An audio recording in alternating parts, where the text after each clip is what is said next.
নমস্কার বন্ধুরা, আমার চ্যানেলে তোমাদের সকলকে স্বাগতম। তো দেখো আমি আজকে এখানে কাঁচা আমের টক ঝাল মিষ্টি ঝিরি আচার বানাবো। তো এখানে আমি আমগুলোকে প্রথমে তার জন্য ঝিরি ঝিরি করে কেটে নিয়েছি, যেহেতু আমি আমের ঝিরি আচার তৈরি করব। তো আমগুলোকে ঝিরি ঝিরি কেটে নিয়েছি। এখন আমি আমগুলোতে চিনি মিশিয়ে রাখবো। তো চিনিটাকে দিয়ে দিলাম। তারপর আমি এখানে ভালো মতো আমগুলোর সাথে মাখিয়ে নেব। তো তোমরা যে যেরকম মিষ্টি খাবে সেরকম অনুযায়ী চিনি দেবে। আমি এখানে 1 কাপ পরিমাণ চিনি দিয়েছি।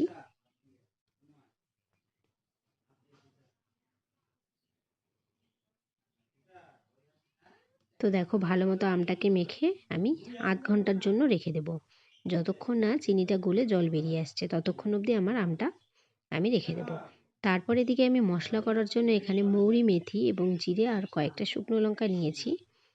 এগুলো আমি এখন শুধু কড়াইয়ে ভেজে নেব। তো সমস্ত মশলাগুলো আমি ভালো মতো ভেজে নিয়ে এগুলো মিক্সিতে গুঁড়ো করে নেব। তো বন্ধুরা, তোমরা পুরো ভিডিওটা স্কিপ না করে দেখতে থাকো। আশা করি তোমাদের ভিডিওটা ভালো লাগবে। তো তোমাদের যদি রেসিপিটা ভালো লাগে তোমরা অবশ্যই আমাকে কমেন্ট বক্সে জানিও তোমাদের রেসিপিটা কেমন লাগলো। আমার ভিডিওটা শেয়ার করে দিও তোমরা পারলে। আর তোমরা এখনও যারা আমার চ্যানেলটিকে সাবস্ক্রাইব করোনি তাদের কাছে অনুরোধ রইল আমার চ্যানেলটিকে সাবস্ক্রাইব করে দেওয়ার জন্য।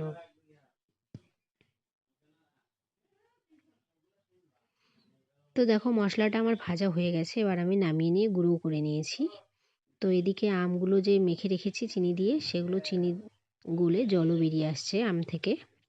তো এখন আমি আমের আচার তৈরি করব। তো এই আচারটা তৈরি করতে আমি কোনো রকম তেল ইউজ করিনি, তেল ছাড়াই এই আচারটা বানিয়েছি। তো বন্ধুরা, তোমরা চাইলে তোমরাও কিন্তু এইভাবে এই আমের আচারটা বানিয়ে অনেক দিন পর্যন্ত সংরক্ষণ করে রাখতে পারো। তারপর আমি এখানে কড়াইয়ের মধ্যে আমগুলো দিয়ে দিলাম। এখানে আর আমি এক্সট্রা করে কোনো জল ইউজ করিনি, কারণ চিনি থেকে যে জলটা বেরিয়ে আসছে সেই জলেই আমার পুরো আচারটা তৈরি হবে এবং আমগুলো ওই জলেই সেদ্ধ হয়ে যাবে। তো দেখো এখানে ভালো মতো নাড়াচাড়া করে নিচ্ছি। আমগুলো দিয়ে দিলাম। এখন আমি এখানে পরিমাণ মতো একটু লবণ এবং সামান্য একটু হলুদ গুঁড়ো দিয়ে দেবো।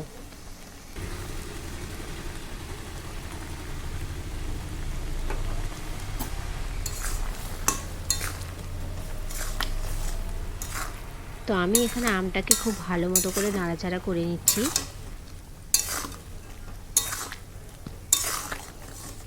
দেখো তোমরা আমের গা দিয়ে কতগুলো জল বেরিয়েছে।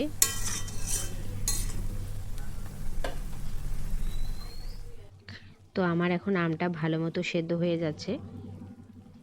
এই আচারটা তৈরি করতে একদম বেশিক্ষণ টাইম লাগে না, খুব অল্প সময়ের মধ্যেই আমের আচারটা তৈরি হয়ে যায়।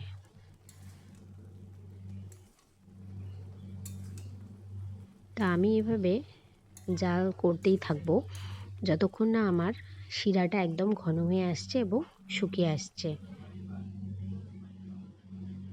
তো দেখো আস্তে আস্তে আমার যে চিনির শিরাটা সেটা আস্তে আস্তে শুকিয়ে আসছে।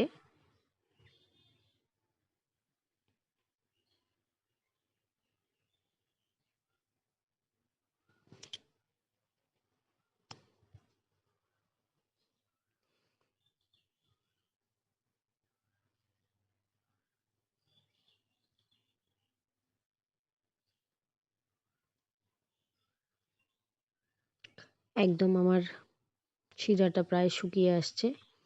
এখন আমি ওপর থেকে মশলাগুলো ছড়িয়ে দেব।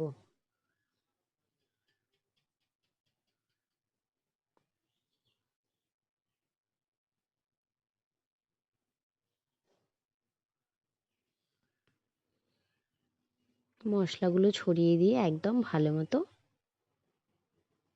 মিক্সড করে নেব আমগুলোর সাথে।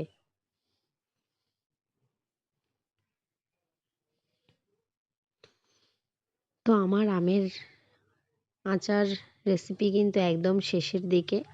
তো দেখো কি সুন্দর হয়ে আসছে আমগুলো, একদম কিন্তু আমার গলে যায়নি, একদম লম্বা লম্বাই আছে। যেভাবে আমি কেটেছি সেভাবেই আছে আমগুলো। তো তোমরাও এভাবে বানিয়ে রাখতে পারো। একদম এই আচারটা খেতে ভীষণ ভালো লাগে।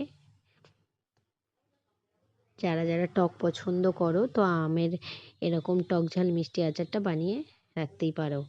তো দেখো বন্ধুরা, আমার একদম আমের এই ঝিরি আচারটা একদম রেডি। তো এখন এটা একটা কাচের পাত্রে আমি রেখে দেব।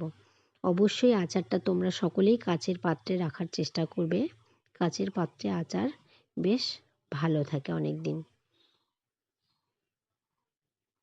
তো বন্ধুরা, আজকে এই পর্যন্তই আমার ভিডিও।